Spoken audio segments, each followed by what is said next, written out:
I just want to say very, very briefly. I used to work here in Costa Rica for this company right here, and I was actually involved in IT. And at one point, I was part of a team called the Global Command Center, and we were supporting a very large pharmaceutical company, and we would handle their IT emergencies, so their information technology and communication emergencies.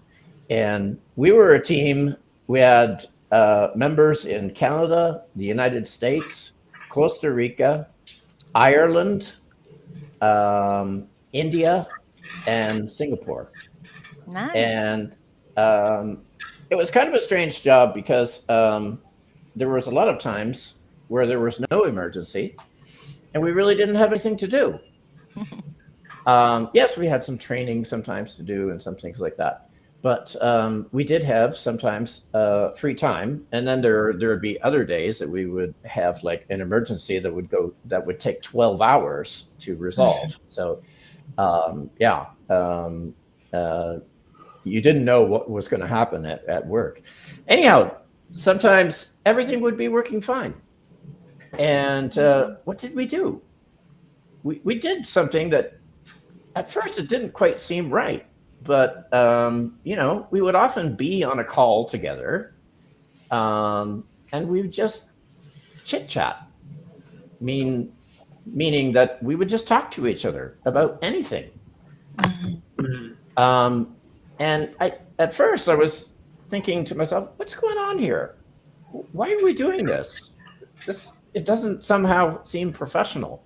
But what I realized over time is that it was group bonding. We were getting to know each other. We were all in different countries, so we had no way to become friends with each other. And that was the thing. We would just talk about anything.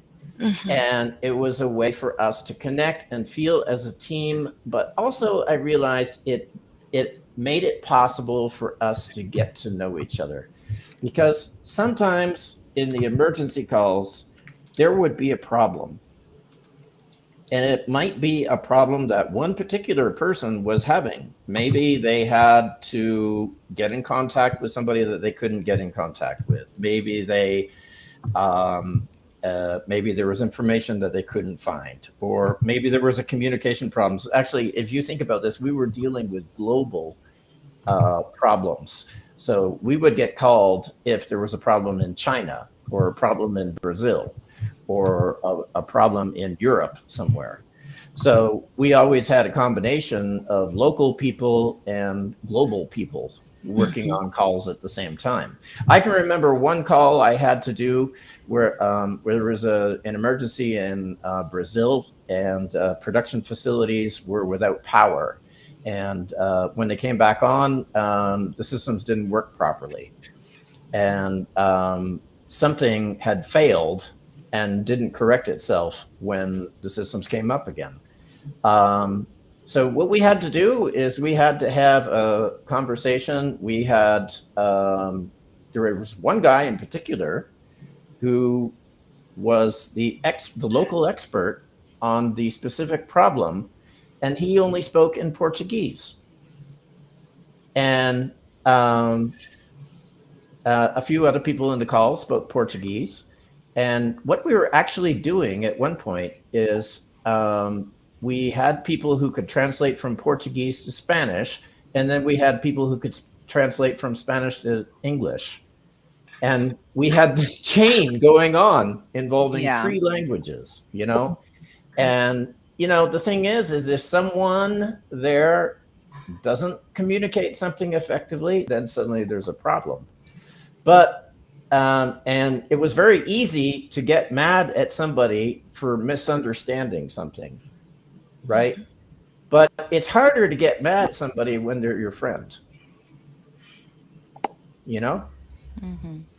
And so I began to realize the whole reason why we would just get together and talk wasn't because we were wasting time. It was because we were developing friendships with each other. Mhm.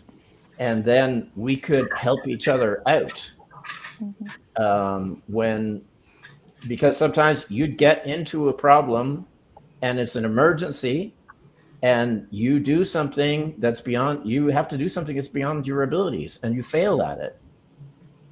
And at some point, you'd have these very serious emergencies. There would be someone who would, no one was perfect.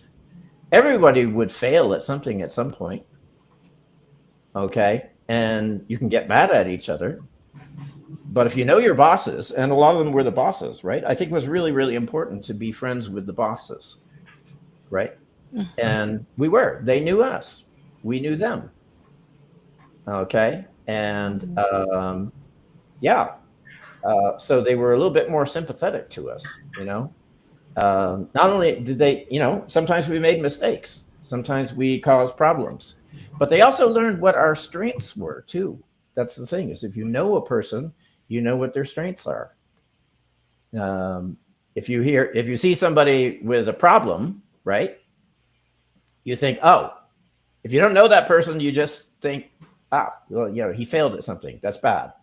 Okay. Right. But if you know somebody well enough, you know what their strengths are. And if you know that they have strengths, and that they're not perfect in certain other areas, then you don't feel so bad about them when they fail at something, you know.